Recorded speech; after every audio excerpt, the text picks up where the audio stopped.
قال الله تعالى في القرآن المجيد ادعوا إلى سبيل ربك بالحكمة والموعظة الحسنة. قال رسول الله صلى الله عليه وسلم العلماء ورثة الأنبياء. قال رسول الله صلى الله عليه وسلم نوم العالم خير من عبادة الداعي. ما شاء الله. আজকের এই ইমাম প্রশিক্ষণ কোর্স সমাপনী অনুষ্ঠানের সম্মানিত সভাপতি শাহ মোহাম্মদ নজরুল ইসলাম ও পরিচালক ইমাম প্রশিক্ষণ একাডেমি সিলেট, অনুষ্ঠানের বিশেষ অতিথি ইসলামিক ফাউন্ডেশন সিলেটের সম্মানিত পরিচালক জনাব মোহাম্মদ মহিউদ্দিন মজুমদার, মঞ্চবষ্ট বৃক্ষপ্রেমী অত্যন্ত সজ্জন মানুষ, লেখক সাংবাদিক জনাব আক্তার চৌধুরী, আমার সামনে বরিষ্ঠ আল্লাহ রাসূলের উত্তরাধিকারী আলমুল দ্বীন। আসসালামু আলাইকুম ওয়া রাহমাতুল্লাহি ওয়া বারাকাতুহু। ওয়া আলাইকুম আসসালাম। আমি খুব সৌভাগ্যবান এই কারণে, আমি যখন আমার অর্ডার হয় ডিসি হিসাবে, তখন আমি চিন্তা করতেছিলাম যে কি কাজ করা, কি করব। এর মধ্যে একটা সুন্দর যাওয়ার পরে ইমামদেরকে নিয়ে যেতে হবে, কারণ আপনাদেরকে আমি অনেক অ্যাসাইনমেন্ট অনেক কাজ ধরিয়ে দেব। তো সেই পরিকল্পনাটা মানে আমি ডাকার আগে দেখি যে আমাকে আগে ডাকছে। তো এই জন্য আমি আল্লাহ শুকরিয়া আদায় করছি, কারণ আল্লাহ তাআলা বলছেন যে লাইন শাকারতুম লাযিদান্নাকুম ওয়া লাইন কাফারতুম ইন্না আযাবি শাদীদ। এই জন্য সবাই বলি আলহামদুলিল্লাহ। আলহামদুলিল্লাহ। মানুষের জীবনে তার হায়াত একটা নিয়ামত, এবং এই যে হেদায়েত এটা একটু বড় নিয়ামত সবসময়। আর এই যে জ্ঞান মানুষকে দিয়েছে এটা একটি মারাত্মক নিয়ামত। মানে যে জানে আর যে জানে না, খালি ইয়াস্তাবিল্লাযীনা ইয়ালামুনা ওয়াল্লাযীনা লা ইয়ালামুন। সুতরাং এই যে জানার যে সুযোগ আল্লাহ তাআলা আমাদের করে দিয়েছেন, এই জন্য শুকরিয়া আদায় করি। আবার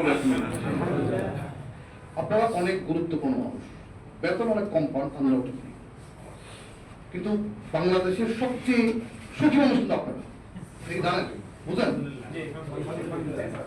এই দেশের সবচেয়ে কম সম্মানী, সবচেয়ে কম বেতন বেশি কাজ করে আমার ইমাম মুয়াজ্জিন। মানে আপনারা অন্যদিকে নিয়েন না, মানে আপনি বাংলাদেশের যে কোনো, এই দেশের যে কোনো পেশায় আপনি মানে যদি করেন, যখন একটা সিম্পল একদম যে মানে মিনিমাম বেতন পায় একটা ওয়ার্কার, তার চেয়ে কম সম্মানিত আমার লোকেরা কাজ করে। এই মজার বিষয় হলো যে তারা হচ্ছে সব আর্থিক দিক থেকে মানুষের সবচেয়ে সুখী মানুষ, এবং তাদের জামা ঘরের দিকে তাকাইলে মনে হবে না তারা গরিব। জামা পাঞ্জাবি দুইটা পরে, কিন্তু সুন্দর পরিষ্কার ছিল। এটা হলো বরকতের বিষয়।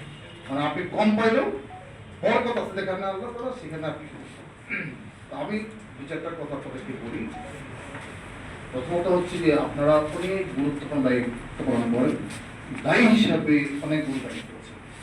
এই ধরনের ট্রেনিং গুলো খুবই দরকার। কারণটা হলো মানে ডাক্তারি পড়া এক জিনিস আর ডাক্তারি করা কিন্তু অন্য জিনিস। আপনি শিখলেন, জানলেন, বুঝলেন, কিন্তু ডেলিভার করা কিন্তু ডিফারেন্ট জিনিস। মানে আপনি অন্যকে ইনফ্লুয়েন্স করা, বোঝাতে পারা, তাকে আপনার দিনের দিকে নিয়ে আসা। এই জন্য আল্লাহ কোরআনে বলছেন যে তুমি তাদেরকে ডাকো কি হবে, উদউ ইলা সাবিলি রাব্বিকা বিল হিকমা, হিকমতের সাথে, জ্ঞানের সাথে, বুদ্ধিমত্তার সাথে, এবং কি উত্তম আচরণের সাথে। যে মনে করেন এখন একটা মাথার চুল নাই, তাদের বলে দেওয়া চাকরি টাকা বড় মানুষ না, তো সে তো প্রথমেই আপনি মনে করেন খেপে না। তো এখন তাকে যদি একটু ঘুরিয়ে সুন্দর করে বলেন, তাহলে দেখবেন সে খুশি। তো এই জন্য কথা যখন বলবেন, আপনারা বলবেন, যখন মসজিদে খুতবা দিবেন, কথা বলবেন এই বিষয়তে, তখন যেন সেই স্ট্র্যাটেজিটা সুন্দর থাকে, যে কোন সুন্দর কথাটা বললে পরে তার দিনের মধ্যে পৌঁছবে। মানুষ কিন্তু হচ্ছে যে মানে এমন একটা প্রাণী আল্লাহ তাআলা বানাইছে, আমরা যখন আল্লাহ তাআলা বানাইছে, রোজ যখন তখন জিজ্ঞাসা করছেন আওয়াজ করে রাখবে, কি বলছি? এখন মানুষ উমর রাদিয়াল্লাহু তাআলা আনহু কিন্তু যখন আপনার হচ্ছে যে ইসলামের আগে, তো তার যে অবস্থা, ইসলামের কোন অবস্থা বলেন তো দেখি।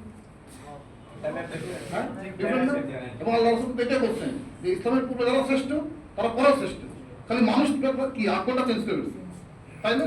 কলমটা চেঞ্জ করে ফেলছে, বাংলা থেকে ডানে নিয়ে গেছে। সুতরাং তাকে আপনি হিট করবেন ওই জায়গায়, কোন জায়গায় হিট করলে পরে সে বাংলা থেকে ডাকবে।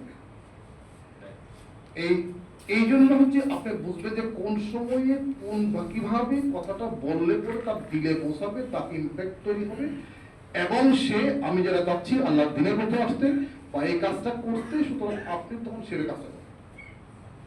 মানে এইটা যদি আপনি বুঝেন এবং যদি আপনি মুয়াজ্জিনদের সাইকোলজিটা বুঝেন, শুনেন সবাই কিন্তু ভালো টিচার হতে পারে না। অনেক আছে যে প্রচুর জানে কিন্তু ক্লাসে ভালো পড়াতে পারে না।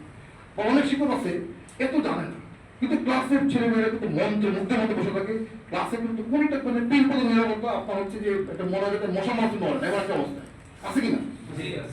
সুতরাং এই যে কোয়ালিটিটা আপনার এটা কিন্তু খুব গুরুত্বপূর্ণ। আপনি ভালো আলেম হইলেন কিন্তু আপনি ইনফ্লুয়েন্স করতে পারলেন না, মানুষকে 10 জনকে আপনার দিনের পক্ষে আনতে পারলেন না, তাকে চেঞ্জ করতে পারলেন না, আপনারা কিন্তু এই দেশের হিউম্যান রিসোর্স ম্যানেজমেন্টের বড় পাওয়ার। মানে এটা কেউ বোঝবার না বলে এই যে ধরুন দিনের যে সিলসিলা, মানে এটা আমরা পাইছি থেকে এই আলেম দিনের মাঝে বলুন, এই আলেম ওরাও আছে বলে তো শুনতে পারতেছি। মানে আমার মতো একটা মানুষও কিন্তু কি এখন আমি আরবি পড়ি এখনো শিখি, মানে কি মানে এখন চেষ্টা করি যেহেতু মুসলমান সে বুঝি যে এটা আমার দায়িত্ব, এটা বোঝা উচিত, কারণ যেহেতু আমার বিশ্বাস করি যে আমার মৃত্যু হবে, আমার আগে জবাবদিহি করতে হবে, এই জন্য পড়ার চেষ্টা করি। এবং কোরআন হচ্ছে সবচেয়ে বড় বিষয়। মানে ধরেন কেউ আমি শিক্ষিত হলাম কিন্তু কোরআন পড়লাম না, পড়তে পারলাম না, বুঝতে পারলাম না, মনে করেন আমি একটা দূরে কম।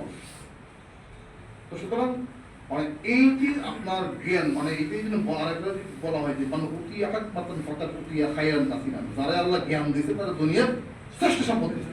আর সেই শ্রেষ্ঠ সম্পদ কিন্তু আপনাকে আল্লাহ দিয়েছে আপনার যদি একবার করতে, কিন্তু আপনি সেটাকে ডেলিভার করতে ডাইসিমেট করতে আপনাকে থাকলে হবে না। এইটা আপনি ছড়াই দেবেন, এটা আলোর মতো, যত ছড়াবেন সূর্য আলো কি কমে?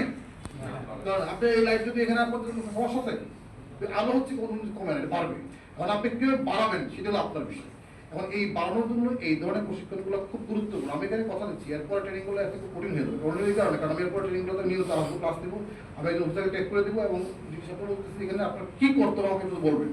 আমি চাই এই সিলেট জেলা প্রত্যেক ইমাম সাহেব আগামী 1 বছর ট্রেনিং দিতে। এর জন্য যদি মন্ত্রণালয়ে কথা বলতে হয় আমি সেই জবটা আমি সেই কাজটা আমি করছি।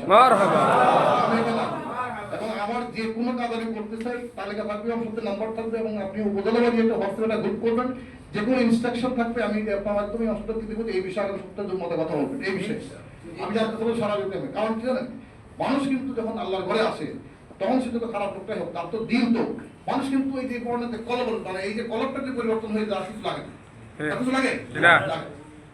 সুতরাং এই যে কলব এইটা কিন্তু গুরুত্বপূর্ণ জিনিস। সে যখন যত খারাপ লোকই আসো, সে যখন আপনার মসজিদে আসে দেখবেন যে তার আপনি কথা বলেন দেখবেন যে অন্যরকম লাগবে।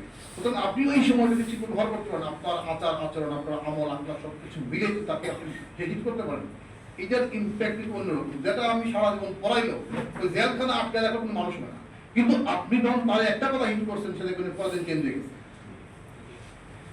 সুতরাং এই যে আপনাকে এই যে আল্লাহ রাসূলের উত্তরাধিকার বলা হয়েছে, কেন আর তো নবী আসবে না, তো নবী হলো এই নবীর কাজটা করতে হবে কিন্তু আপনাকে।